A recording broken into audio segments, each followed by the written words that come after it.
1, 2, 3, come on.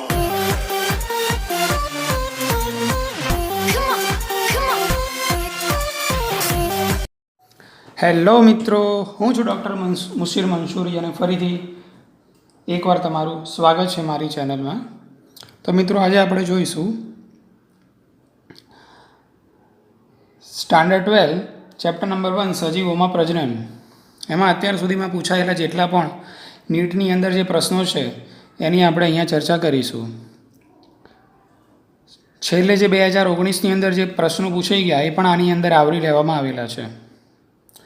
તમને દેખાય છે પ્રમાણે મારી જોડે આ એક શીટ છે અને એ શીટની અંદર પાછલા વર્ષોમાં નીટમાં પૂછાયેલા બધા જ પ્રશ્નો આપેલા છે. તો આપણે એને સોલ્વ કરીશું. ઓકે, તો ચાલો મિત્રો હવે આગળ વધીએ ફટાફટ, સમય ન બગાડતા, અને આ વિડીયો અંત સુધી જોજો, ખૂબ જ ઉપયોગી રહેશે. આ ફક્ત સજીવોમાં પ્રજનન જે ચેપ્ટર છે એની અંદર પૂછાયેલા પ્રશ્નોની જ આપણે અહીંયા ચર્ચા કરીએ છીએ. બાકીના પ્રશ્નોની અહીંયા ચર્ચા આપણે કરતા નથી. ઓકે, તો સૌથી પહેલાં અહીંયા પ્રશ્ન છે, ગર્ભના વિવિધ વિસ્તારોમાં બાહ્યાકાર વિદ્યા અને કાર્યની દ્રષ્ટિએ કોષો ફેરફાર દર્શાવે છે, તો આ પ્રક્રિયાને શું કહે છે? 4 ઓપ્શન છે: વિભેદન, રૂપાંતરણ, સંગઠન, પુનઃનિર્માણ. તો ગર્ભના વિવિધ વિસ્તારોમાં એનો મતલબ એમ કે જ્યારે ગર્ભ બને છે એટલે આપણે જોયું કે ભાઈ લિંગી પ્રજનન. તો લિંગી પ્રજનનની અંદર 2 પ્રક્રિયાઓ થાય. લિંગી પ્રજનનની અંદર અશ્વફલન ઘટનાઓમાં એક ઘટના છે જેનું નામ છે ભ્રૂણજનન. તો ભ્રૂણજનન વખતે ગર્ભનું નિર્માણ થતું હોય છે અને તેમાં 2 પ્રક્રિયાઓ થાય છે: કોષ વિભાજન અને કોષ વિભેદન. કોષ વિભેદનના કારણે કોષોની સંખ્યામાં વધારો થાય છે. મેં તમને વિડીયો લેક્ચરમાં સ્પષ્ટપણે શીખવાડેલું છે. અને બીજું થાય છે કોષ વિભેદન. અને આ જે કોષ વિભેદન છે એના કારણે કોષો ચોક્કસ રચના અને સ્વરૂપ ધારણ કરે છે અને કાર્યની દ્રષ્ટિએ કોષોમાં ફેરફાર પેદા થતો હોય છે. એટલે બાહ્યાકાર વિદ્યા છે એમાં પણ ફેરફાર પેદા થાય છે અને કાર્યની અંદર પણ ફેરફાર પેદા થાય છે. તો એ માટે જવાબદાર જે પ્રક્રિયા છે એનું નામ છે વિભેદન. તો અહીંયા આપણો જવાબ છે વિભેદનની પ્રક્રિયા દ્વારા આ ફેરફારો જોવા મળે છે. બીજું બહુ સિમ્પલ છે, ફુદીનામાં વાનસ્પતિક પ્રજનન ખાલી જગ્યા દ્વારા થાય છે. તો સ્પષ્ટપણે આપણે કીધેલું છે કે ભાઈ ફુદીનામાં જે વાનસ્પતિક પ્રજનન છે એ અધોભૂસ્તારી પ્રકારનું છે. જે વિડીયો લેક્ચરમાં મેં વાનસ્પતિક પ્રજનન ચલાવેલું છે એ વિડીયો લેક્ચર તમે ફરીથી જોઈ લેજો. એમાં અધોભૂસ્તારીની અંદર અધોભૂસ્તારીમાં મેં ઉદાહરણમાં લખેલું છે કે ફુદીનો. ઓકે, તો આ પણ પ્રશ્ન નીટમાં આગળના વર્ષોમાં પૂછાયેલો છે. ત્યારબાદ પ્રશ્ન નંબર 3, બટાકાની ગાંઠમાં જોવા મળતી આંખો ખાલી જગ્યા છે. તો બટાકાની આંખની અંદર કલિકાઓ આવેલી હોય છે અને એ જે કલિકાઓ છે એને કક્ષ કલિકાઓ કહે છે. કે જે કલિકાઓ છે એને કક્ષ કલિકાઓ તરીકે ઓળખવામાં આવે છે. 4 ઓપ્શન છે આપણી જોડે: મૂળની કલિકાઓ, પુષ્પની કલિકાઓ, પ્રકાંડની કલિકાઓ અને કક્ષ કલિકાઓ. તો આપણો જવાબ છે એ કક્ષ કલિકાઓ. નંબર 4, અસંયોગી જનન એ ખાલી જગ્યા છે. મિત્રો, આ બધા જ નીટની પરીક્ષામાં પૂછાઈ ગયેલા પ્રશ્નોની આપણે ચર્ચા કરીએ છીએ. ફક્ત એમને એમ બીજા જે પ્રશ્નો હોય છે એ પ્રશ્નો અહીંયા મેં લીધેલા નથી, ફક્ત નીટમાં પૂછાયેલા જ પ્રશ્નો છે, ધ્યાન રાખજો. દર વર્ષે નીટની પરીક્ષામાં આ ચેપ્ટરમાંથી 1 થી 2 પ્રશ્નો પૂછાતા હોય છે. અસંયોગી જનન એ ખાલી જગ્યા છે. તો બેઠો ચોપડીનો સવાલ છે. અસંયોગી જનન ફલનના મુદ્દામાં આપેલું છે અને એમાં લખેલું છે કે અંડકોષમાંથી ફલન સિવાય ગર્ભનું નિર્માણ થવાની જે પ્રક્રિયા છે એને અસંયોગી જનન તરીકે ઓળખવામાં આવે છે. 4 ઓપ્શન છે, ઓપ્શન પણ વાંચી લઈશું. ફલન સિવાય ગર્ભનું નિર્માણ, તો એક તો આમાં આપણને કન્ફ્યુઝન પેદા થાય કે હા, આ પણ સાચું લાગે છે. ફલન સિવાય ફળનું નિર્માણ, ના, આ ખોટું છે. અંતઃસ્ત્રાવો સિવાય ફળનું નિર્માણ, આ પણ ખોટું છે. અંડકોષમાંથી ફલન સિવાય ગર્ભનું નિર્માણ, તો આ 2 ઓપ્શન આપણને મળતા આવે છે. પરંતુ સચોટ અને સાચી રીતે વ્યાખ્યા આપીએ તો અંડકોષ છે એનું ફલન થતું નથી. અહીંયા કોઈ સ્પષ્ટ કરેલું નથી કે ભાઈ શાનું ફલન, અંડકોષનું ફલન છે, નરજન્યુનું ફલન છે, માદાજન્યુનું ફલન છે. એટલે એવી કોઈ અહીંયા સ્પષ્ટતા કરેલી છે નહીં. પણ અહીંયા સ્પષ્ટ કરેલું છે કે અંડકોષમાંથી ફલન સિવાય ગર્ભનું નિર્માણ થાય છે, એટલે અંડકોષનું ફલન થતું નથી અને ગર્ભનું નિર્માણ થાય છે, એને અસંયોગી જનન તરીકે ઓળખવામાં આવે છે. તો મધમાખીની અંદર છે આપણને અસંયોગી જનન જોવા મળે છે, રોટીફર્સમાં અસંયોગી જનન જોવા મળે છે, કેટલીક ગરોળીઓની અંદર અસંયોગી જનન જોવા મળે છે, એ જ રીતે પક્ષીમાં ટર્કીમાં આપણને અસંયોગી જનન જોવા મળે છે. તો એ કેટલાક ઉદાહરણ.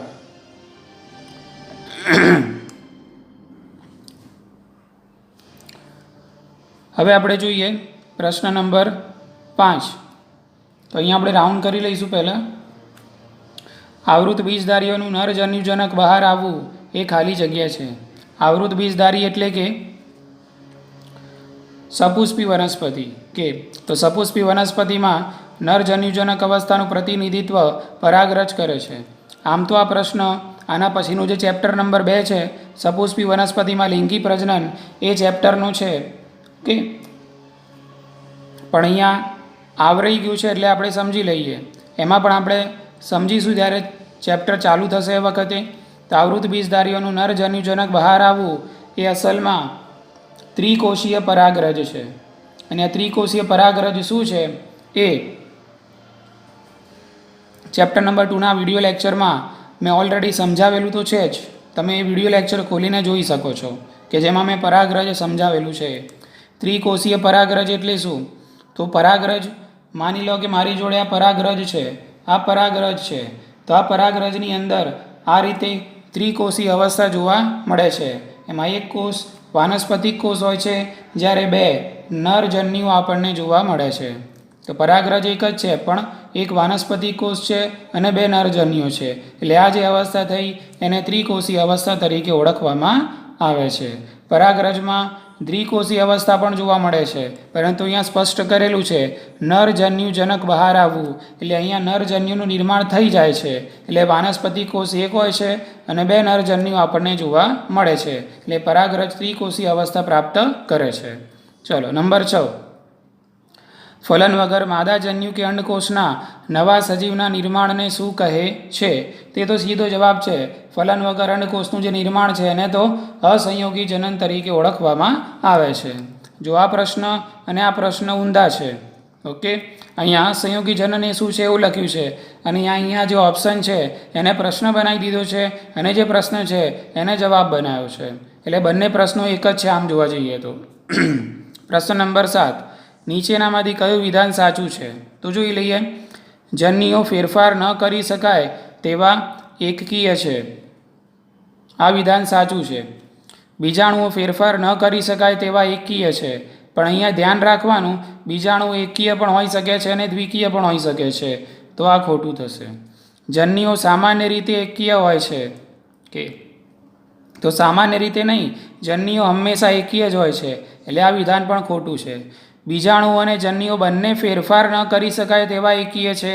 જન્યુઓ તો એકકીય છે પણ બીજાણુ એકકીય નથી, એટલે આ વિધાન પણ ખોટું છે. એટલે આપણો જવાબ છે એ. ઓકે, ચલો પ્રશ્ન નંબર 8. અલિંગી પ્રજનન દ્વારા જનનીકૃતિ એક સરખો સમૂહ પેદા થાય. તો અલિંગી પ્રજનનની જ્યારે વિસ્તૃતમાં આપણે ચર્ચા કરતા હતા તો એ રીતે વિડીયો લેક્ચરમાં મેં તમને સમજાવેલું કે ભાઈ અલિંગી પ્રજનનથી જે સંતતિ પેદા થાય છે એ પિતૃઓની આબેહૂબ નકલ હોય છે અને જનીનિક પ્રતિકૃતિઓ જોવા મળે છે, જેને ક્લોન્સ તરીકે ઓળખવામાં આવે છે. તો આપણો જવાબ છે એ ક્લોન. તો અલિંગી પ્રજનન દ્વારા જનીનકૃતિ એક સરખો સમૂહ એટલે કે જેને ક્લોન તરીકે ઓળખવામાં આવે છે. કેલસ હજુ આગળના ચેપ્ટરોમાં તમારે આવશે. ડેમી આ શબ્દ તમને ભ્રમિત કરવા માટે મૂકેલું છે. ઓકે,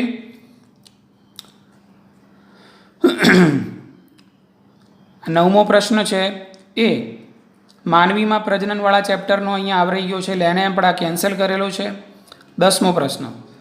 કસાવિહીન જન્યુઓવાળા સમજન્યુ સ્થિતિ જોવા મળે છે. કસાવિહીન જન્યુઓવાળી સમજન્યુ સ્થિતિ એટલે એવા જન્યુઓ તમારે આમાંથી એવા સજીવો પસંદ કરવાના છે કે જે કસા ધરાવતા નથી અને પાછા સમજન્યુ છે. આ 2 કન્ડિશન તમારે જોવાની છે. તો ફ્યુકસ સમજન્યુ વિષમજન્યુવાળો જે મુદ્દો હતો બરાબર, એની અંદર લિંગી પ્રજનનમાં સૌપ્રથમ આપણે જે ચર્ચા કરેલી હતી એમાં ફ્યુકસ છે એ તો વિષમજન્યુઓ છે, એટલે આ ઓપ્શન કેન્સલ થઈ ગયો. ક્લેમિડોમોનાસમાં સમજન્યુઓ તો છે, પરંતુ કેવા છે? કશાધારી છે. એટલે અહીંયા કેવા જોઈએ છે? કશાવિહીન. એટલે આ પણ ઓપ્શન કેન્સલ થઈ ગયો. વોલ્વોક્સની અંદર તમે જોવા જશો તો વોલ્વોક્સની અંદર પણ વિષમજન્યુઓ તમને જોવા મળશે. એટલે અહીંયા કીધેલા છે સમજન્યુ. એટલે આપણો જવાબ છે સ્પાયરોગાયરા. બરાબર. તો સ્પાયરોગાયરાની અંદર જન્યુઓ કશાવિહીન હોય છે અને પાછા એક જ જેવા લાગે છે. એટલે આ 3 ઓપ્શન છે, મળતા આવતા નથી. એટલે આના ઉપરથી આ 3 વસ્તુની પણ આપણને ખબર પડે છે કે વોલ્વોક્સની અંદર વિષમજન્યુઓ એટલે કે અંડજન્યુઓ આપણને જોવા મળે છે. ક્લેમિડોમોનાસ તો એની અંદર તો આપણે ચિત્રમાં મેં તમને કમ્પ્લીટલી દોરીને બતાવેલું છે કે ભાઈ ક્લેમિડોમોનાસ છે એ સમજન્યુઓ છે અને બંને જન્યુ ઉપર કશા આવેલી હોય છે, એટલે બંને કશાધારી છે. ફ્યુકસની અંદર તમે જુઓ તો સમજન્યુ નથી, એ વિષમજન્યુ છે. પણ એની અંદર જે માદાજન્યુ છે એ માદાજન્યુ સ્થિર છે, કશાવિહીન છે, પણ નરજન્યુ છે એ નાનકડા કદનો અને કશાધારી છે. એટલે આ પ્રશ્નની અંદર જે ફિટ થાય એવો જવાબ ફક્ત કયો છે? સ્પાયરોગાયરા. 11મો જે પ્રશ્ન છે એ અંતઃસ્ત્રાવી ચેપ્ટરનો છે, એને આપણે ડિલીટ કરેલો છે. ઓકે, ચલો. એના પછી આપણે જોઈએ પ્રશ્ન નંબર 12. કારા એક સદની વનસ્પતિ તરીકે જોવા મળે છે, જેમાં ઓકે તો આ તો મેં તમને ચોપડીની જે આકૃતિ છે એ આકૃતિનું પેજ સાથે મેં તમને સમજાવેલું છે અને નીટમાં પૂછાય છે એવું પણ મેં તમને કીધેલું. અને તમે અહીંયા જોઈ શકો છો કે નીટની અંદર આ પ્રશ્ન પૂછાયેલો છે. તો કારા એક સદની વનસ્પતિ છે, બરાબર છે, એક જ સદન હોય છે. સ્ત્રીજન્યુદાની અને પુંજન્યુદાની એક જ વનસ્પતિ ઉપર જોવા મળે છે. જેમાં હવે એમાંથી આપણને કારા એક સદની જે વનસ્પતિ છે એમાં બંધ બેસતો કયો વિકલ્પ છે આપણે પસંદ કરવાનું છે. એક જ વનસ્પતિ ઉપર સ્ત્રીજન્યુદાની અને પુંજન્યુદાની. ઓકે, તો આ વિકલ્પ બરાબર છે. પુંજન્યુદાની દર અને સ્ત્રીજન્યુદાની દર બંને વનસ્પતિ પર. ઓકે, તો આ વિકલ્પ ખોટો છે.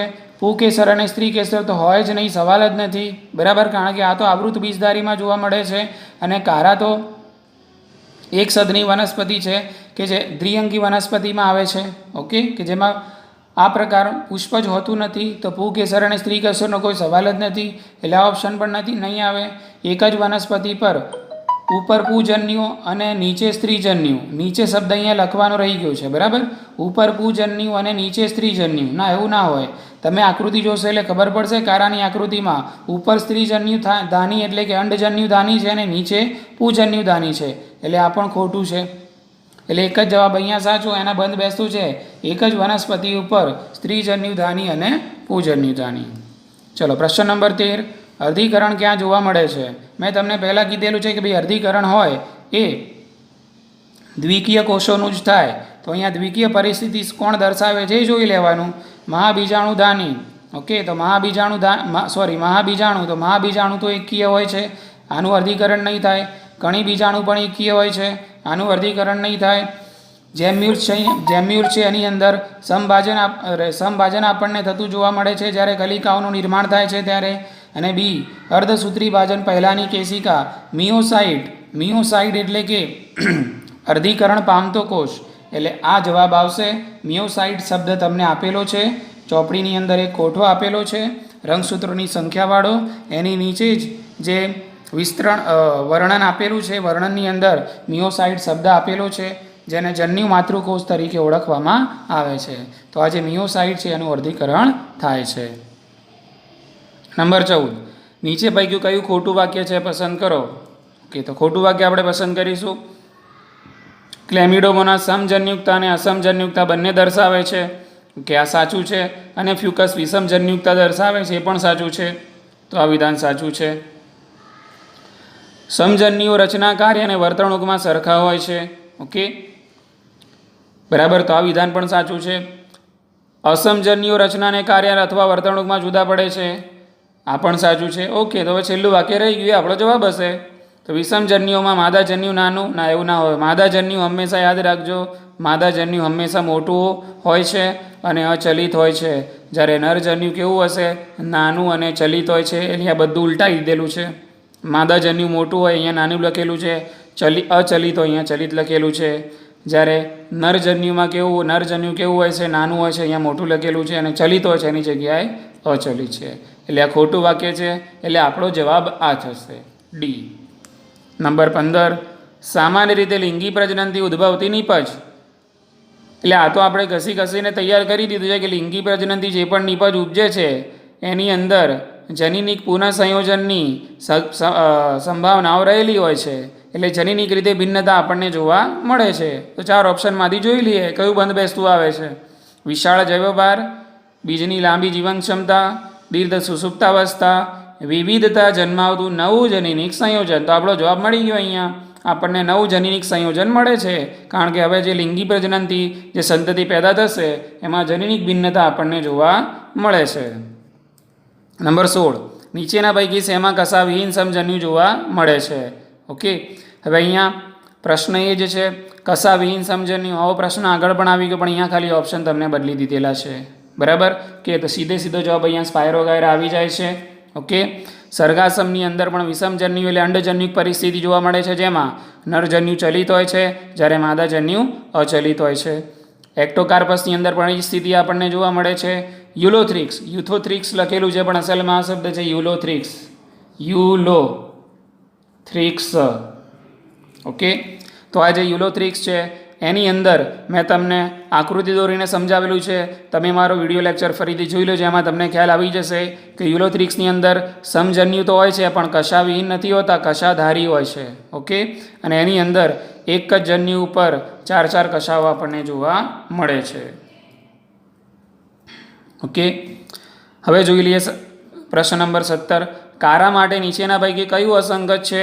તો ફરીથી અહીંયા કારાનો સવાલ આવે છે, તમે જોઈ લો, તમે જોઈ શકો છો સરળતાથી. બરાબર, ઓકે, મેં તમને કીધેલું કે કારા છે મોસ્ટ આઈએમપી મુદ્દો કહેવાય છે, એના ઉપરથી જો 2 સવાલ તો આવી ગયા.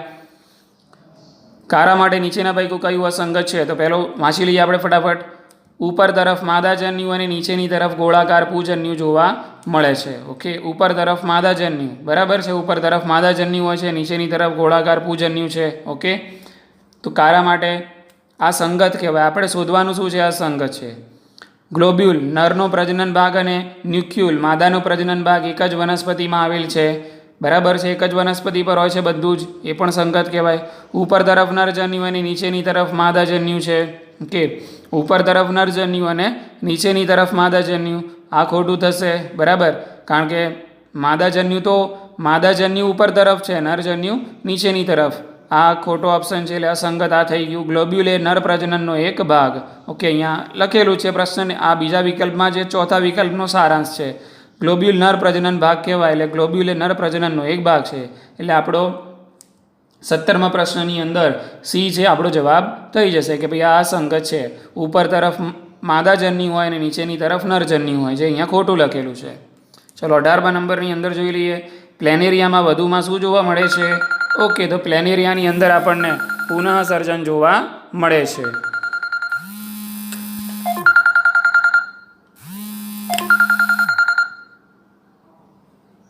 તો અહીંયા જોઈશું મિત્રો આપણે, તો આપણને પ્લેનેરિયાની અંદર પુનઃસર્જન જોવા મળે છે.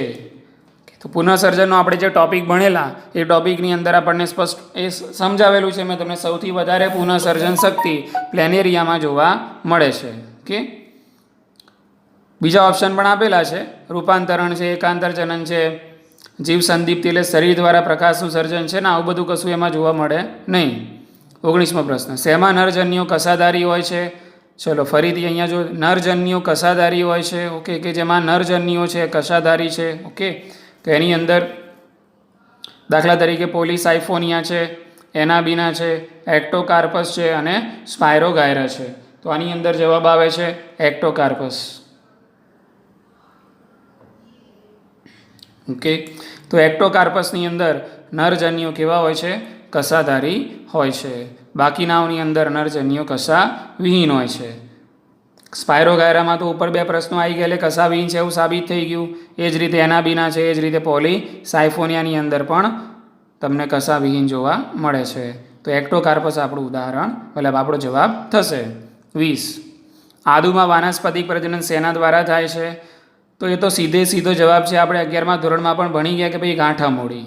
બીજે કોઈને કંઈ પૂછવા જવાની આપણને જરૂર છે નહીં. આદુ નામ આવેલે સીધું ગાંઠા મૂળી યાદ આવી જ જવું જોઈએ. બીજા ઓપ્શન આપેલા છે ભૂસ્તારિકા, ઓકે, તો આ તો આપણને જળકુંભીમાં જોવા મળે છે. પ્રકલિકા તો આ તો રામબાણમાં થાય. ઓકે, એ જ રીતે ભૂસ્તારી તો આ તો આપણને ઘાસ અબૂટી અને બ્રાહ્મીની અંદર જોવા મળે છે. તો આપણો જવાબ છે ગાંઠામૂળી. શેમાં પુષ્પો એકલિંગી હોય છે? તો સીધો જવાબ છે આપણી બુકની અંદર પણ આપેલું છે. એક ઉદાહરણ છે કે ભાઈ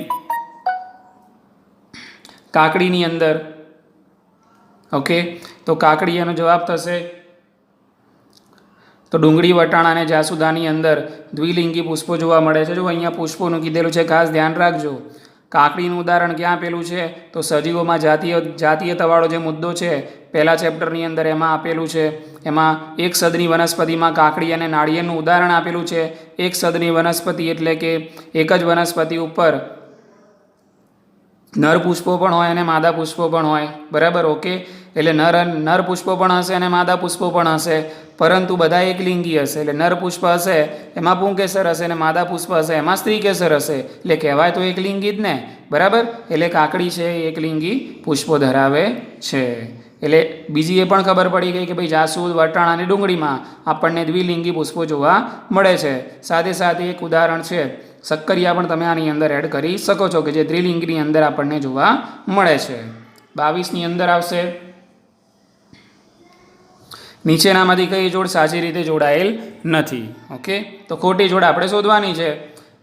કોનિડિયા બીજાણુ, પેનિસિલિયમ એટલે કણી બીજાણુ થાય. બરાબર, પેનિસિલિયમ નામ જોવા મળે, સાચી જોડ છે. ભૂસ્તારિકા, વોટર હાયસિન્થ. બરાબર, આ બધું મેં તમને જળકુંભી જે સમજાવતો હતો ને ત્યારે મેં તમને શીખવાડેલું છે કે ભાઈ જળકુંભી તેમાં ભૂસ્તારિકા દ્વારા પ્રજનન થાય. તો આ પણ સાચું છે. કેળ તો એ પણ ગાંઠામૂળીમાં જ આવે છે. આ બેઠું ચોપડીનું છે બધું. દ્વિભાજન સરગાસમની અંદર ના દ્વિભાજન છે એમાં ક્યાંય સરગાસમનું નામ છે નહીં, એટલે આ સંગત છે. આની અંદર આપણને અવખંડન જોવા મળે છે. ઓકે, તો અહીંયા આપણે લખીશું આ સાચી રીતે જોડાયેલ જોડ નથી. ચલો, એ જ રીતે હવે આપણે જોઈ લઈએ પ્રશ્ન નંબર 23. દ્વિઅંગી અને ત્રિઅંગી વનસ્પતિઓમાં નરપૂજન્યુના વહન માટે કોની જરૂર રહેલ છે? ઓકે, તો ઓબ્વિયસ છે દ્વિઅંગી અને ત્રિઅંગીના અંદર નરજન્યુના વહન માટે આપણને પાણીનું માધ્યમ જોઈએ. બરાબર, ઓકે. ઓપ્શન આપેલો છે કીટકો, પક્ષીઓ, પાણી અને પવન. તો આપણો જવાબ સીધો છે પાણી. ઓકે, કારણ કે દ્વિઅંગી અને ત્રિઅંગીઓને ફલન કરવા માટે પાણીના માધ્યમની જરૂર પડતી હોય છે. નીચે દર્શાવેલ પૈકી એક નવા જનીનિક જોડાણો ઉત્પન્ન કરી ભિન્નતા દર્શાવે છે. ઓકે, નવા જનીનિક જોડાણો ઉત્પન્ન કરી ભિન્નતા દર્શાવે છે. નવા જનીનિક જોડાણો તો ક્યાં ઉત્પન્ન થાય? જ્યાં તમારે લિંગી પ્રજનન થતું હોય ત્યાં ઉત્પન્ન થાય. બરાબર, ઓકે. વાનસ્પતિક પ્રજનન એ અલિંગી પ્રજનનનો પ્રકાર છે. પાર્થેનોજેનેસિસની અંદર પણ એવું ના થાય, કારણ કે એની અંદર પણ ફલન થતું નથી. બરાબર, એટલે જનનિક ભિન્નતા હોવાનો કોઈ સવાલ નથી. કોષ કેન્દ્રીય બહુભ્રૂણતા એટલે એક કરતાં વધારે ભ્રૂણ જોવા મળતા હોય એની અંદર પણ આ વસ્તુ પોસિબલ નથી. એટલે જવાબ છે આપણો લિંગી પ્રજનન, કે જેમાં આપણને નવા જનનિક જોડાણો જોવા મળે છે. પ્રશ્ન નંબર 25.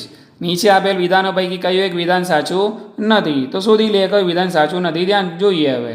બટાકા, કેળા અને આદુમાં રૂપાંતરિત પ્રકાંડ ઉપર આવેલી આંતરગાંઠો ઉપરથી પ્રકારની શાખાઓ ઉત્પન્ન થાય છે. ના, આંતરગાંઠો ઉપરથી નથી થતી, ગાંઠો ઉપરથી થાય છે. બરાબર, ઓકે. એટલે આજે 25 છે એટલે આ વિધાન તો ખોટું થઈ ગયું. બીજું જોઈએ, આંતરગાંઠો નહીં, અહીંયા ગાંઠો શબ્દ આવશે તો સાચું થાય. એટલે આંતરગાંઠો આપેલું છે એનો મતલબ એમ કે આ વિધાન ખોટું છે. સ્થગિત પાણીમાં વૃદ્ધિ પામતી વોટર હાયસિન્થ પાણીમાંથી ઓક્સિજન મેળવે છે. બરાબર છે. આથી પાણીમાંથી માછલીઓ નાશ પામે છે. આ મુદ્દો બરાબર છે, સાચો છે. અલિંગી પ્રજનન દ્વારા ઉત્પન્ન થતી સંતતિને ક્લોન કહે છે. આ પણ તદ્દન સાચું છે. સૂક્ષ્મ અલિંગી પ્રજનન દ્વારા ઉત્પન્ન થતા ચલિત રચનાઓને ચલ બીજાણુઓ કહે છે. આ પણ સાચું છે. બરાબર, તો ચલિત રચનાઓને આપણે ચલ બીજાણુઓ કહીએ છીએ. એનો મતલબ એમ કે આપણો જવાબ છે એ. બટાકા, કેળા અને આદુમાં રૂપાંતરિત પ્રકાંડ ઉપર આવેલા આંતરગાંઠો ઉપરથી પ્રકાંડની શાખાઓ ઉત્પન્ન થાય છે. ખોટું છે. આંતરગાંઠો અહીંયા નહીં આવે, અહીંયા આવશે ગાંઠો. બરાબર, ચલો. 26. નીચે પૈકી કઈ જોડી સાચી નથી? તો આ જોડકું છે, ફટાફટ જોઈ લઈએ. ભૂસ્તારિકા, જળકુંભી સાચું, આંખ બટાકા સાચું, ગાંઠા મૂળી આદુ સાચું. તો છેલ્લું કયું રહી ગયું? ડી, આ ખોટું છે. એટલે આ જવાબ આપણો આ થશે, વીરો. ઓકે, તો રામબાણ છે એની અંદર તો પ્રકલિકા દ્વારા થાય. ઓકે, ચાલો હવે આગળ વધીએ. વીરોની અંદર ઉદાહરણ આવે બીજા, હંસરાજ અને સ્ટ્રોબેરી આવે. એ મેં તમને મારા વિડીયો લેક્ચરમાં સમજાવેલું પણ છે, તમે વિડીયો લેક્ચર જોઈ લેજો. 27. નીચે પૈકી કયું તેના જીવનગાળા પર્યંત માત્ર એક જ વાર પુષ્પોદ્ભવ કરે છે? આ તો બેઠો ચોપડીનો પ્રશ્ન છે તમારો. ઓકે, પપૈયું, મેંગો, જેકફ્રૂટ. ઓકે, આ સિઝનલ બધા કરતા રહે છે. બાંબુ જાતિ, વાંસની જાતિ છે એ એના જીવનકાળ દરમિયાન ફક્ત એક જ 50 કે 100 વર્ષમાં એક જ વખત એ ઘણું બધું પુષ્પોદ્ભવ કરે છે અને ઘણા મોટી સંખ્યામાં ફળો પેદા કરીને પછી મૃત્યુ પામે છે. એટલે આપણો સીધો જવાબ છે બેમ્બુ જાતિ એટલે કે વાંસની જાતિ. ઓકે, ચલો એ જ રીતે એક બીજું પ્લેમ્ફેટ પણ મારી જોડે છે. એમાં પણ કેટલાક રહી ગયેલા છે બીજી સ્પર્ધાત્મક પરીક્ષાઓમાં મેડિકલ લેવલે પૂછાયેલા પ્રશ્નો અને એનસીઆરટી જે એક્ઝામ્પલરના જે પ્રશ્નો છે એની પણ આપણે આની અંદર ચર્ચા કરી લઈશું. ઓકે મિત્રો, ઓકે, તો હવે આપણે આગળ વધીએ આની અંદર. તો આ જ ચેપ્ટરને લગતા બીજા પ્રશ્નો છે એ પણ આપણે સોલ્વ કરીએ. આ પણ નીટની પરીક્ષામાં પૂછાયેલા જ પ્રશ્નો છે. ઓકે, દાખલા તરીકે એમ્સની પરીક્ષામાં પૂછાયા હોય. ઓકે, તો મેડિકલને લગતા જ આ પ્રશ્નો છે. તો નીટ પ્રીવિયસ યર્સ ક્વેશ્ચન છે અને એનસીઆરટી એક્ઝામ્પલર છે એના પણ ક્વેશ્ચન સોલ્વ કરવા જરૂરી છે. બરાબર, ઓકે. તો એમાં જોઈએ, પહેલો પ્રશ્ન છે પ્રજનનના કેટલાક લક્ષણો વર્ણવતા કેટલાક વિધાનો નીચે આપેલા છે. એટલે તમને અહીંયા કેટલાક વિધાનો આપેલા છે અને એમાં તમને કીધેલું છે અલિંગી અને લિંગી પ્રજનન બંને માટે સાચા હોય તેવા વિધાનો નીચે આપેલા વિકલ્પોમાંથી પસંદ કરો. એટલે લિંગી અને અલિંગી બંને માટે સાચા હોય ને એવા વિધાનો આપણે પસંદ કરવાના છે. બરાબર, તો જોઈએ પહેલું વિધાન શું છે, જન્યુઓનું સંમિલન થાય છે. ઓકે, લિંગીમાં થાય પણ અલિંગીમાં ના થાય એટલે આ બંને માટે લાગુ ના પડે. આનુવંશિક દ્રવ્યોનું સ્થાનફેર થાય છે. ઓકે, તો આ તો બંનેમાં થાય, લિંગીમાંય થાય ને અલિંગીમાંય થાય. પિતૃમાંથી સંતતિમાં આવે એટલે સ્થાનફેર થયું કહેવાય. એટલે આ એક પકડી લઈશું આપણે બે. ઓકે, તો બે સામાં આપેલું છે. ઓકે, અહીંયા પણ છે, અહીંયા પણ છે, અહીંયા પણ, એટલે આપણા ત્રણમાંથી આ એક જવાબ હોવો જોઈએ. અર્ધીકરણ વિભાજન થાય છે તો આ તો ફક્ત લિંગીમાં જોવા મળે, આ લિંગીમાં જોવા મળે નહીં. ઓકે, એટલે જેમાં 3 આપેલું છે ઓપ્શન કેન્સલ થઈ ગયા. 3 આમાં આપેલું છે, 3 આમાં આપેલું છે. એટલે હવે આપણી જોડે એ અને સી રહ્યા. બરાબર, કે પિતૃઓ સાથે સંતતિઓનું કેટલુંક સરખાપણું જોવા મળે છે. બરાબર છે. ઓકે, લિંગી પ્રજનનની અંદર તો જોવા મળે છે અને અલિંગીમાં તો આખું સરખાપણું કેટલુંક નહીં આખું જોવા મળે છે. ઓકે, એટલે આ પણ બંધ બેસતું છે. એટલે આપણા જવાબ થઈ ગયા 1 અને 4. ઓકે, તો સોરી 2 અને 4. ઓકે, તો 2 અને 4 એટલે આપણો જવાબ થશે સી. એટલે ઘણીવાર એમસીક્યુ સોલ્વ કરવાની પણ એક આખું પદ્ધતિ હોય છે કે જે લાગુ ન પડતા હોય એ પહેલાં આપણે એને અલગ પાડી દઈએ અને જે લાગુ પડે છે એમાંથી આપણે ઓપ્શન વિચારવાનો પ્રયત્ન કરીશું. બરાબર, ચલો બીજા પ્રશ્નની અંદર જોઈ લઈએ કે લિંગી પ્રજનનથી ઉત્પન્ન થયેલ સંતતિ માટે ક્લોન શબ્દ વાપરી શકાય નહીં. કારણ કે બધાના જે ડીએનએ હોય છે, સંતતિમાં જે ડીએનએ આવતા હોય છે એ જનનિક બંધારણની દ્રષ્ટિએ સરખા નથી હોતા એટલા માટે. તો એને બંધ બેસતું જોઈ લઈએ કયું વાક્ય છે જોઈએ આપણે. પિતૃ ડીએનએની ચોક્કસ પ્રતિકૃતિઓ સંતતિ ધરાવતી નથી. બરાબર, આ સાચું થઈ ગયું. પહેલું જ આપણને જવાબ મળી ગયો. ઓકે, ફક્ત એક જ પિતૃ, બીજું જોઈ લઈએ ઓપ્શન શું છે. ફક્ત એક જ પિતૃના ડીએનએની પ્રતિકૃતિ થાય છે અને સંતતિમાં આવે છે અને આવું તો ના થાય લિંગીની અંદર. બરાબર, એટલે આવું તો ક્લોનની અંદર ના થાય, બંનેનું આવે. અરે એક જ પિતૃનું આવી જાય. બરાબર, અને એક જ પિતૃઓ તો લિંગીમાં આવે નહીં ને, લિંગીમાં તો 2 પિતૃઓ આવે. એટલે આ જવાબ મતલબ આ ઓપ્શન પણ કેન્સલ થઈ ગયો. જુદા જુદા સમયે સંતતિ ઉત્પન્ન થયેલ હોય છે. ના, આવું ના હોય. આ પણ ખોટું વાક્ય છે. પિતૃના ડીએનએ અને સંતતિના ડીએનએ સંપૂર્ણ રીતે અલગ હોય છે. બરાબર છે, સંપૂર્ણ રીતે અલગ હોય તો પછી આપણે એને ક્લોન કહી ના શકીએ. એટલે આ પણ વાક્ય ગયું. એટલે આપણો જવાબ છે એ કે પિતૃ ડીએનએની ચોક્કસ પ્રતિકૃતિઓ સંતતિ ધરાવતી નથી એટલા માટે આપણે લિંગી પ્રજનનની સંતતિને ક્લોન કહી શકીએ નહીં. 3, અમીબા અને યીસ્ટ અલિંગી રીતે અનુક્રમે ભાજન અને કલિકા દ્વારા પ્રજનન કરે છે કારણ કે તેઓ સૂક્ષ્મ સજીવો છે. ના, ભિન્ન પ્રદેશોમાંથી સજીવો છે. ના, એકકોષી સજીવો છે. હા, યસ, આ થશે આની અંદર. કારણ કે આપણે જોયું છે કે ભાઈ સામાન્ય રીતે એકકોષી સજીવોની અંદર અલિંગી પ્રજનન આપણને જોવા મળે છે. એટલે અમીબા અને યીસ્ટ છે એ અલિંગી રીતે ભાજન અને કલિકા દ્વારા અલિંગી પ્રજનન કરતા હોય છે. 4થા નંબરની અંદર લિંગી પ્રજનનને લગતા કેટલાક વિધાનો નીચે આપેલા છે જોઈએ. ઓકે, અને છેલ્લે શું કીધું છે આપણને, આપેલ વિકલ્પો પૈકી સાચા વિધાનો પસંદ કરો. તો જોવાનું આમાંથી સાચા કયા છે, ચેક કરી લઈએ.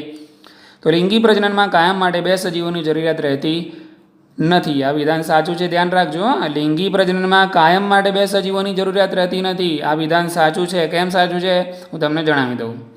કારણ કે આપણે સજીવોમાં જાતીયતાવાળો મુદ્દો જે ભણ્યા એની અંદર જોયું કે 2 પ્રકારના સજીવો હોય છે, એકલિંગી અને દ્વિલિંગી. જો સજીવ એકલિંગી હોય તો પછી દાખલા તરીકે વનસ્પતિ. ઓકે, તો વનસ્પતિ જો દ્વિસદની હોય તો શું થશે કે ભાઈ એક પુષ્પ છે, નર પુષ્પ એની પરાગરજ છે, એ જ વનસ્પતિના બીજા પુષ્પના પરાગાસન ઉપર જઈને બેસશે તો ફલન થશે અને પ્રજનન થવાનું છે, લિંગી પ્રજનન. એટલે હંમેશા એવું જરૂરી નથી કે બે સજીવોની જરૂર રહે. એક જ સજીવની અંદર પણ લિંગી પ્રજનન થાય, પણ શરત એટલી કે સજીવ કેવો હોવો જોઈએ? દ્વિસદનો હોવો જોઈએ, એટલે કે દ્વિગૃહી સજીવ હોવો જોઈએ. એક જ સજીવની અંદર બંને પ્રજનન અંગો આવેલા હોવા જરૂરી છે. ઓકે, તો આ એક વિધાન સાચું છે. ધ્યાન રાખજો, બહુ બારીકાઈથી આવા પ્રશ્નોને બહુ બારીકાઈથી જોવાના હોય છે. સામાન્ય રીતે લિંગી પ્રજનનના બે જન્યુઓનું સંયુગ્મન જોવા મળે છે. ઓકે, બરાબર છે, આ પણ સાચું છે. સામાન્ય રીતે લિંગી પ્રજનનમાં બે જન્યુઓનું સંયુગ્મન થતું જોવા મળે છે, નરજન્યુ અને માદાજન્યુ. લિંગી પ્રજનનમાં અર્ધીકરણ ક્યારેય જોવા મળતું નથી. આ તો ખોટું ભાઈ, અર્ધીકરણ વગર તો વસ્તુ આગળ વધવાની જ નથી. ઓકે, લિંગી પ્રજનનની ઘટનાઓમાં આપણે જોઈ ગયા કે જો સજીવ દ્વિકીય હોય તો દ્વિકીય સજીવ છે એ કોષનું અર્ધીકરણ થાય અને પછી જન્યુઓ બને. ઓકે, એટલે અર્ધીકરણ જોવા મળતું નથી એનો મતલબ એમ કે આ તો ખોટું છે.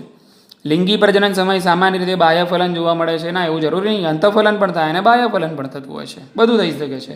એટલે આ બે ઉપરના જે બે વાક્યો છે એ સાચા છે. એટલે આપણો જવાબ થશે બી, 1 અને 2. ચલો, પાંચમું, બહુકોષી તંતુમય લીલ લિંગી જીવનચક્ર દર્શાવે છે કે જેમાં ફલિતાંડ બન્યા પછી અર્ધસૂત્રી ભાજન કે અર્ધીકરણ જોવા મળે છે. આ લીલના પરિપક્વ તંતુમય સુકાય ધરાવે છે કે જેમાં, ઓકે, હવે એના જે સુકાય તો હંમેશા એકકીય હોય, બરાબર છે. ઓકે, એનો દેહ એકકીય હોય. એટલે ઓપ્શનમાં આપણે જોઈ લેવાનું કે ભાઈ એકકીય શબ્દો ક્યાં વપરાયેલા છે.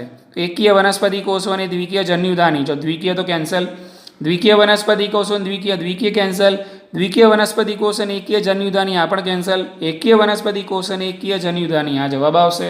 કારણ કે સુકાય કેવું હોય છે? સામાન્ય રીતે એકકીય આપણને જોવા મળે છે. ચલો, નંબર 6, ચોખાના છોડના નરજન્યુઓમાં તેઓના કોષ કેન્દ્રમાં 12 રંગસૂત્રો આવેલા છે. એટલે નરજન્યુ એકકીય હોય, એમાં 12 રંગસૂત્રો છે.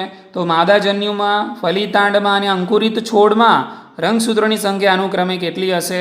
બહુ જ સરળ જવાબ છે મિત્રો, અહીંયા કોઈ કન્ફ્યુઝ થવાની જરૂર છે નહીં. મેં તમને કીધેલું છે, આવા પ્રશ્નો પૂછાય તો આપણે પ્લોઇડી ધ્યાનમાં રાખવાની છે. નરજન્યુ એકકીય કહેવાય, એમાં કેટલા છે? 12 છે. તો તમને શું પૂછે છે? માદાજન્યુમાં કેટલા હોય? તો માદાજન્યુ બી એકકીય કહેવાય, તો એમાંય 12 હશે. ઓકે, ફલિતાંડ તો કેવું હોય? દ્વિકીય હોય, તો 12 દુના 24 થશે. એટલે કે માદાજન્યુમાં 12, ફલિતાંડમાં 24. અને અંકુરિત છોડ, તો ફલિતાંડમાંથી જ છોડ બનવાનો, એટલે છોડે કેવો હશે? દ્વિકીય હશે, તો એની અંદર પણ કેવા હશે? 24. એટલે ક્રમ કયો થઈ ગયો? 12, 24, 24. એટલે જવાબ આપણો થઈ જશે સી. ઓકે, ચલો 7, બાહ્યફલનને લગતા નીચે કેટલાક વિધાનો આપેલા છે. ઓકે, સાચા વિધાનો પસંદ કરવાના, જોઈ લઈએ આપણે બાહ્યફલનને લગતા, બરાબર. ઓકે, તો નર અને માદા જન્યુ ઉત્પન્ન થાય છે અને એક પછી એક મુક્ત થાય છે. ઓકે, તો આ વિધાન સાચું છે. માધ્યમમાં ફક્ત થોડા જન્યુઓ મુક્ત થાય છે? ના, વધારે જન્યુઓ મુક્ત થાય. પાણીની અંદર બાહ્યફલનમાં તો જન્યુઓની સંખ્યા મોટી માત્રામાં મુક્ત થતી હોય છે, એટલે આ વિધાન ખોટું. બાહ્યફલન દર્શાવતા મોટાભાગના સજીવોમાં પાણી માધ્યમ તરીકે હોય છે. આ વિધાન સાચું. એટલે પહેલું સાચું છે, ત્રીજું સાચું છે, બરાબર. બાહ્યફલનથી ઉત્પન્ન થતા સજીવોને જીવંત રહેવાની તકો સજીવની અંદર ઉત્પન્ન થતા સજીવો કરતાં વધુ હોય છે, બરાબર. તો ઓછી હોય છે, વધુ ના હોય, જીવનની તકો ઓછી થઈ જાય, એટલે આ ખોટું છે, બરાબર. એટલે પહેલું અને ત્રીજું સાચું છે. એનો મતલબ એમ કે આપણો જવાબ છે બી. ચલો, હવે 8મા નંબરની અંદર જોઈ લઈએ. તો પુષ્પોના સ્ત્રીકેસર ચક્રમાં જોવા મળતા કેટલાક લક્ષણોને લગતા કેટલાક વિધાનો નીચે આપેલા છે. ઓકે, તો આ તો અસલમાં પ્રશ્ન આના પછીનું જે ચેપ્ટર છે એની અંદરનો પ્રશ્ન છે, પણ આપણે હવે ડિસ્કસ કરી લઈએ. જો કે પુષ્પોના સ્ત્રીકેસર ચક્રમાં જોવા મળતા કેટલાક લક્ષણોને લગતા કેટલાક વિધાનો નીચે આપેલા છે. તો સ્ત્રીકેસર ચક્રમાં ઘણા સ્ત્રીકેસરો આવેલા છે. એટલે આનો મતલબ તમારે એવો સમજવાનો કે આવેલા હોઈ શકે છે, બરાબર. તો સ્ત્રીકેસર ચક્રમાં ઘણા સ્ત્રીકેસરો આવેલા હોઈ શકે છે. ઓકે, તો આ સાચું ગણી શકાય. પ્રત્યેક સ્ત્રીકેસરમાં એક કરતાં વધુ અંડકો આવેલા હોય છે. પ્રત્યેક સ્ત્રીકેસરમાં એક કરતાં વધુ અંડકો આવેલા હોય છે. ઓકે, આવેલા હોઈ શકે છે. આ વિધાન એ રીતે પણ લખી શકાય છે, પ્રત્યેક સ્ત્રીકેસરમાં એક કરતાં વધુ અંડકો આવેલા હોય છે. જરૂરી નથી ભાઈ એક સ્ત્રીકેસરમાં એક પણ અંડક હોય, એટલે આ વિધાન ખોટું છે, બરાબર. પ્રત્યેક સ્ત્રીકેસરમાં એક જ અંડક હોય છે, ના, એ પણ જરૂરી નથી. એક સ્ત્રીકેસરમાં એકથી વધારે પણ અંડક હોય, એટલે આ એ ખોટું છે. સ્ત્રીકેસર ચક્રમાં એક જ સ્ત્રીકેસર હોય છે, એટલે આ પણ ખોટું છે. એટલે જવાબમાં તો ફક્ત પહેલું વિધાન જ સાચું છે, પણ અહીંયા એવો કોઈ ઓપ્શન આપેલો છે નહીં. બરાબર, ઓકે. એટલે અહીંયા આપણે આ જે જવાબો આપેલા છે એ મતલબ આપણને જે વિકલ્પો આપેલા છે વિકલ્પો ખોટા છે. ખાલી પહેલું વાક્ય જ સહી છે, બાકીના ત્રણેય વાક્યો ખોટા છે. ચલો હવે જોઈ લઈએ 9. તો નીચે દર્શાવેલ પરિસ્થિતિઓ પૈકી કઈ સાચી રીતે આવૃત બીજધારી વનસ્પતિનો અંડક અને માનવ અંડક વચ્ચેની સમાનતા દર્શાવે છે? ઓકે, તો અંડક અને માનવ અંડક, વનસ્પતિ આવૃત બીજધારીનો અંડક અને માનવનો જે અંડકોષ છે એ બંનેમાં શું સામ્યતા છે? એવા વાક્યો તમારે આમાંથી પસંદ કરવાના છે. તો જોઈએ આપણે હવે આગળ વધીએ. જીવન દરમિયાન ફક્ત એક જ વખત બંનેના અંડકોષો ઉત્પન્ન થાય છે ના? એવું જરૂરી નથી. અંડકોષો તો આખા જીવન દરમિયાન ઉત્પન્ન થતા રહે. આ વાક્ય કયું ખોટું? આવૃત બીજધારી વનસ્પતિનો અંડકોષ અને માનવનો અંડકોષ બંને સ્થિર હોય છે. આ વાક્ય પણ ખોટું છે. આવૃત બીજધારી વનસ્પતિનો અંડકોષ તો સ્થિર હોય, પણ માનવ અંડકોષ છે સ્થિર હોતો નથી. કારણ કે માનવ જે અંડકોષ છે એ ઓવેરી છે, એટલે કે જેને આપણે અંડપિંડ કહીએ છીએ, એ અંડપિંડમાંથી અંડવાહિનીની અંદર આવે છે. એનો મતલબ એમ કે માનવનો અંડકોષ તો સ્થિર નથી. ઓકે, તે બીજું વિધાન પણ ખોટું. આવૃત બીજધારી વનસ્પતિનો અંડકોષ અને માનવનો અંડકોષ બંને ચલિત વહન પામે છે. તો આ પણ ખોટું છે. ઓકે, ચલિત વહન પામી શકે નહીં, કારણ કે એની અંદર એનું ચલન ના થાય. એમ ચલિત વહન ના કરી કહી શકીએ આપણે, કારણ કે એમાં કસાઓ ના આવેલી હોય. કસા આવેલી હોય તો ચલિત વહન થાય. બંનેમાં સંયુગ્મન ફલિતાંડ બનાવે છે. આ વસ્તુ બરાબર છે. ઓકે, કારણ કે આ ત્રણ ઉપરના ખોટા, એટલે આ તો સાચું હોવું જ જોઈએ ને ભાઈ, સીધી વસ્તુ છે. એટલે બંનેમાં સંયુગ્મન, એટલે કે આવૃત હોય કે આવૃત બીજધારી વનસ્પતિ હોય કે પછી આપણે માનવીની અંદર લિંગી પ્રજનન જોઈએ તો એમાં પણ શુક્રકોષ અને અંડકોષ બંને જન્યુઓનું મિલન થાય છે, એટલે સંયુગ્મન થાય છે. વનસ્પતિમાં પણ નરજન્યુ અને માદા જન્યુ છે એનું સંયુગ્મન થાય છે અને ફલિતાંડ બનતું હોય છે. એટલે આ તો વિધાન સાચું છે. એટલે ફક્ત કયો જવાબ આવશે? ફક્ત 4. એટલે જવાબ આપણો થશે બી. ચલો જોઈએ 10મા નંબરમાં. શેરડી અને આદુ જેવી વનસ્પતિઓમાં તેઓના ગાંઠ પ્રદેશની ઉપરથી ઉત્પન્ન થતા વાનસ્પતિક પ્રજનન માટેના રૂપાંતરણ હોય છે, કારણ કે. ઓકે, તો 4 ઓપ્શન છે. આંતરગાંઠ કરતાં ગાંઠ પ્રદેશ ટૂંકો હોય છે, ગાંઠોના વિસ્તારમાં વર્ધનશીલ કોષો આવેલા હોય છે, ગાંઠોનો વિસ્તાર જમીનની નજદીક હોય છે અને ગાંઠોના પ્રકાશ સંશ્લેષણ ન કરતા કોષો હોય છે. ઓકે, હવે વાનસ્પતિક પ્રજનન થતું હોય એનો મતલબ એમ કે એ બધા જે કોષો છે એ સામાન્ય રીતે વર્ધનશીલ હોવા જરૂરી છે. ઓકે, એટલે હવે જોઈ લેવાનું હોય વર્ધમાન ક્યાં આવેલો છે શબ્દ એ જોવાનું. તો બીજા ઓપ્શનની અંદર વર્ધમાન છે કે ગાંઠોના વિસ્તારમાં વર્ધનશીલ કોષો હોય છે. અને અહીંયા પણ શું છે? તેઓના ગાંઠ પ્રદેશ ઉપરથી, એટલે આ શબ્દ પણ શોધી લે. અને ગાંઠોની અંદર આવા 3 ઓપ્શન આપેલા છે. બરાબર, 3ની અંદર હવે પ્રજનન કરવું હોય, નવા કોષો પેદા કરવા હોય તો છે તે કોષની અંદર વર્ધનશીલ પ્રકૃતિ હોવી જરૂરી છે. વર્ધનશીલ પ્રકૃતિ એટલે કે કોષ વિભાજનની ક્ષમતા હોવી જરૂરી છે. ઓકે, એનો મતલબ એમ કે આપણો જવાબ હશે બી. 11. નીચે આપેલ વિધાનો પૈકી કયું વિધાન કાર્બનિક ઉત્ક્રાંતિમાં ઘણા સમય પછી કાળજીપૂર્વકની જોવા મળતી લિંગી પ્રજનનની ક્રિયાના મંતવ્યને આધાર આપે છે? એટલે આમાં પણ એવું જ છે કે ભાઈ તમારે સાચા ખોટા વિધાનો શોધવાના છે. બરાબર, તો નીચલી કક્ષાના સજીવોમાં સાદી સરળ દેહ રચના હોય છે. ઓકે, તો આ વિધાન સાચું છે. નીચલી કક્ષાના સજીવોમાં અલિંગી પ્રજનન સામાન્ય હોય છે. આ પણ વિધાન સાચું છે. ઉચ્ચ કક્ષાના સજીવોમાં અલિંગી પ્રજનન સામાન્ય હોય છે. આ વિધાન ખોટું છે. આવૃત બીજધારી વનસ્પતિઓ અને પૃષ્ઠવંશી પ્રાણીઓમાં લિંગી પ્રજનનના મોટા પ્રમાણમાં પ્રસંગો જોવા મળે છે. આ વિધાન પણ સાચું છે. એટલે પહેલું, બીજું અને ચોથું વિધાન સાચું છે, ત્રીજું વિધાન ખોટું છે. તો લાવો આપણે જો ઓપ્શનમાં કંઈક એવો મતલબ ઓપ્શનની અંદર એવું કંઈ આપેલું છે ને એવું કશું છે નહીં. અસલમાં ઓપ્શન ખોટા છે. આ 4 ઓપ્શન છે એ ખોટા છે. બરાબર, એટલે પ્રિન્ટિંગ મિસ્ટેક છે. અહીંયા આ ઓપ્શન મૂકવાનું એ લોકો ભૂલી ગયા છે, તો બીજા કોઈના ઓપ્શન ઉઠાવીને આની અંદર કોપી પેસ્ટ થઈ ગયેલા છે એના કારણે. બરાબર, એટલે સાચો જવાબ છે 1, 2 and 4. ઓકે, 12 નંબર જોઈએ. અલિંગી પ્રજનન દ્વારા ઉત્પન્ન થયેલા સજીવો કરતાં લિંગી પ્રજનનથી ઉત્પન્ન થયેલા સંતતિ વધુ ફેરફાર દર્શાવે છે, કારણ કે. ઓબ્વિયસ, લિંગી પ્રજનનથી જે સંતતિ પેદા થાય એની અંદર ફેરફાર જોવા મળવાનું જ છે. બરાબર, કારણ કે એની અંદર જનનિક ભિન્નતા પેદા થતી હોય છે, જ્યારે અલિંગી પ્રજનનની અંદર આવું જોવા મળતું નથી. લિંગી પ્રજનન લાંબી પ્રક્રિયા છે, એના કારણે આવું થાય છે ના. પિતૃઓના જન્યુઓ ગુણાત્મક રીતે જુદા જ પ્રકારનું જનીન બંધારણ ધરાવે છે. આ બરાબર છે. પિતૃઓના જન્યુઓ એટલે કે પિતૃઓમાં શું આવશે? આમાં લિંગી પ્રજનનમાં નરજન્યુ માદા જન્યુ આવશે અને બંનેના જનનિક બંધારણ છે ગુણાત્મક રીતે જુદા જુદા હોય છે. એટલે આપણો જવાબ અહીંયા થઈ તો ગયો છે ઓલરેડી. તો પણ બીજા વાક્યો વાંચી લઈએ. પિતૃઓની 2 જુદી જુદી જાતિઓમાંથી જનનિક બંધારણ આવે છે. ઓકે, પિતૃઓની 2 જુદી જુદી જાતિઓમાંથી નહીં, બે જુદા જુદા જન્યુઓની અંદરથી આવતું હોય છે. ડી, લિંગી પ્રજનનમાં ડીએનએનું વધુ પ્રમાણ ભાગ લે છે ને એવું કશું હોતું નથી. નર અને માદા બંનેમાંથી સરખા પ્રમાણમાં જનીન પ્રમાણ આવતું હોય છે, અલગ અલગ પ્રમાણ ના આવે. બરાબર. ચલો 13મા નંબરનો, નીચે આપેલા વિધાનો વનસ્પતિઓમાં જ માત્ર એકલિંગી સજીવો જોવા મળે છે. આ વિધાન પણ ખોટું છે. વનસ્પતિઓ અને પ્રાણીઓ એકલિંગી સજીવો જોવા મળે છે, આ બરાબર છે. ઓકે, આ વિધાન સાચું છે. ઓકે, તો અહીંયા અસલમાં એકલિંગીની જગ્યા, આ જે એકલિંગી છે, એકલિંગી બરાબર. ઓકે, તો આ જે એકલિંગી છે એની જગ્યાએ આમ તો ઇંગ્લિશ જે આનું ઇંગ્લિશ જે વર્ઝન છે એની અંદર ડાયોસિયસ શબ્દ વપરાયેલો છે. કે ડાયોસિયસનો મતલબ થાય છે ઉભયલિંગી. કે તો ઉભયલિંગી તમને વનસ્પતિઓ પણ જોવા મળે છે અને પ્રાણીઓ પણ જોવા મળે, એટલે આ વિધાન સાચું છે. પૃષ્ઠવંશી પ્રાણીઓમાં જ ફક્ત એકલિંગી પ્રાણીઓ જોવા મળે છે ને આવું ના હોય, બધામાં જોવા મળે. બરાબર. 14મો નંબર, અમીબા અને બેક્ટેરિયા જેવા એકકોષી સજીવોમાં કુદરતી મૃત્યુ જોવા મળતું નથી, કારણ કે આ તો મેં તમને ચેપ્ટરની શરૂઆતમાં જ સમજાવેલું છે કે ભાઈ એકકોષીય સજીવો હોય અમર હોય છે. બરાબર. અને અમર હોવાનું કારણ છે કે ભાઈ એમનું જે પિતૃ શરીર છે એ પ્રજા વચ્ચે વહેંચાયેલ હોય છે. એટલે અમીબા છે દાખલા તરીકે, તો એનું સંભાજન થાય. બરાબર. એનું સંભાજન થાય એટલે એનું જે શરીર છે બે સંતતિમાં વહેંચાઈ જાય. એનો મતલબ એમ કે કુદરતી મૃત્યુ એનું છે થતું નથી, એટલે આ વધારે વજનદાર આ કારણ બની જશે. બરાબર. બીજા ઓપ્શન જોઈ લઈએ. તેઓ લિંગી પ્રજનન કરતા નથી.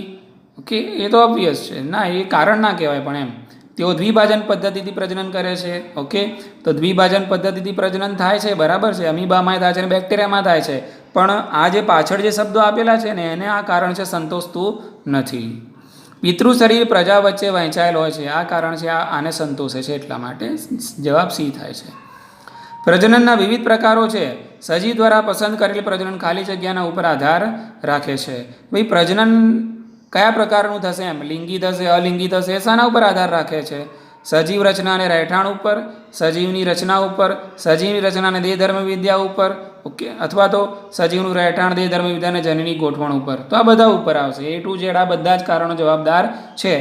સજીવનું રહેઠાણ આવશે, દેહધર્મ વિદ્યા આવશે અને જનનિક ગોઠવણ. આનાથી નક્કી થશે કે જે તે સજીવ લિંગી પ્રજનન કરશે કે પછી અલિંગી પ્રજનન કરે છે. 16મા નંબરમાં ખોટા વિધાનને ઓળખો. ફટાફટ ચલો આપણે ઓળખી લઈએ ફટાફટ ખોટા વિધાનને.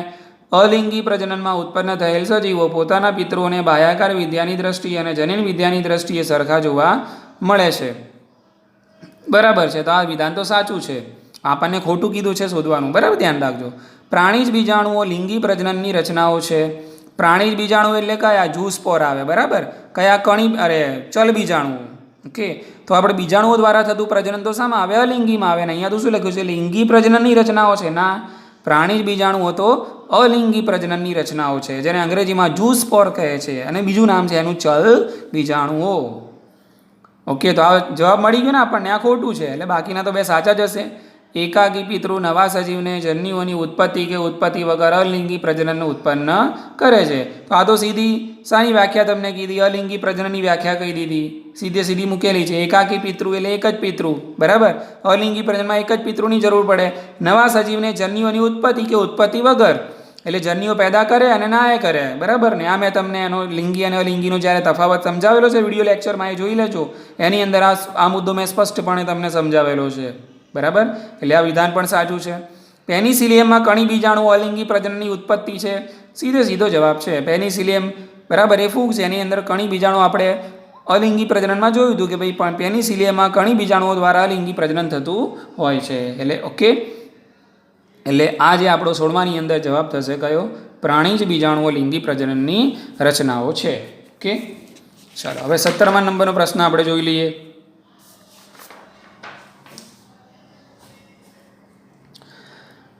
તો સપુષ્પ વનસ્પતિમાં નીચેના પૈકી કઈ ઘટના પશ્વફલન ઘટના છે? આ તો બહુ ઇઝી પ્રશ્ન છે. બરાબર ને. અને આ નીટની અંદર આ બધા પ્રશ્નો એ પૂછાયેલા છે. અત્યાર સુધી જે પ્રશ્નો આપણે જોયેલા છે, બરાબર છે, આ 17માના પછી જે પ્રશ્નો છે એ બધા એમ્સની અંદર, નીટની અંદર પૂછાયેલા જ પ્રશ્નો છે. બરાબર. ઓકે, સપુષ્પ વનસ્પતિઓમાં નીચેના પૈકી કઈ ઘટના પશ્વફલન ઘટના છે? તો જોઈએ, પરાગરજની ફેરબદલી. ના, એ તો પહેલાં થાય. ગર્ભ વિકાસ. બરાબર છે, મળી ગયો આપણને જવાબ. પુષ્પની ઉત્પત્તિ, એ પણ બહુ પહેલાંની વાત છે. પરાગરજ નિર્માણ, એ પણ બધું ફલન પહેલાં થાય. એટલે ગર્ભ વિકાસ છે, ફલન પછી થાય. એટલે આ પશ્વફલન ઘટના છે. મકાઈના છોડના પ્રરોઅગ્રના કોષોમાં રંગસૂત્રોની સંખ્યા 20 છે, સમજજો જોડ. અને તે જ વનસ્પતિના છોડના લઘુ બીજાણુના માતૃકોષમાં રંગસૂત્રોની સંખ્યા કેટલી હશે? સમજજો અહીંયા. મકાઈના છોડના પ્રરોઅગ્રના કોષમાં રંગસૂત્રની સંખ્યા 20 છે. એટલે પ્રરોઅગ્રનો જે કોષ છે મકાઈનો છોડનો એ દ્વિકીય હોય. કેવો હોય? દ્વિકીય. બરાબર. અને અહીંયા તમને કોના રંગસૂત્રોની સંખ્યા પૂછે છે? જુઓ, લઘુ બીજાણુ માતૃકોષ. એટલે મેં તમને લેક્ચરમાં કીધેલું કે લઘુ બીજાણુ માતૃકોષ જે છે દ્વિકીય હોય. આ અસલમાં બીજા ચેપ્ટરનો સવાલ છે, પણ અહીંયા આપણે સોલ્વ કરી લઈએ છીએ, ધ્યાન રાખજો. એટલે આવા રંગસૂત્રો આ કોષમાં આટલા છે તો પેલામાં કેટલા હોય, તો આ બધાનો તાળો મેળવવા માટે ખાલી તમારે એની પ્લોઈડી યાદ રાખવાની છે કે ભાઈ જે તે કોષના રંગસૂત્રોની સંખ્યા આપેલી છે એ દ્વિકીય છે કે એકકીય, તમારે જોવાનું. એટલે અહીંયા જે 20 રંગસૂત્રોની સંખ્યા આપેલી છે એ દ્વિકીય કોષની આપેલી છે, કારણ કે પ્રરોઆગ્રહનો કોષ દ્વિકીય હોય, લઘુ બીજાણુ ધાનીનો કોષ, લઘુ બીજાણુ માતૃકોષ પણ દ્વિકીય હોય. તો આની અંદર પણ એટલી જ હોવી જોઈએ અને 20 જ હોય. એટલે આપણો જવાબ શું થશે? એ. તો 18ની અંદર જવાબ આવે છે એ. 19. વનસ્પતિમાં ફલન થયા વગર નવી વનસ્પતિનું નિર્માણ થાય તેને શું કહે છે? ઓકે, તો એને કહેવાય છે વાનસ્પતિક પ્રજનન. પ્રત્યારોપણ છે ઓપ્શન, આરોપણ અને દાબકલમ. તો આ તો 3 કુદરતી પદ્ધતિઓ નથી ભાઈ, આ તો 3 કઈ પદ્ધતિઓ છે? કૃત્રિમ પદ્ધતિઓ છે. અને આપણને અહીંયા કુદરતી પદ્ધતિઓ વિશે પૂછેલું છે, તેમાં આવશે વાનસ્પતિક પ્રજનન. બરાબર. આમાંય ફલન તો ના જ થાય હો ભાઈ, ધ્યાન રાખજો. દાબકલમ, આરોપણ, પ્રત્યારોપણ આમાંય ફલન તો ના જ થાય, પણ અહીંયા કુદરતી પદ્ધતિ કીધેલી છે અને આ બધી કૃત્રિમ પદ્ધતિઓ છે. બરાબર. આ 3 આ બધી પદ્ધતિઓ શું છે મેં તમને ડિટેલમાં સમજાવી દીધું છે ઓલરેડી.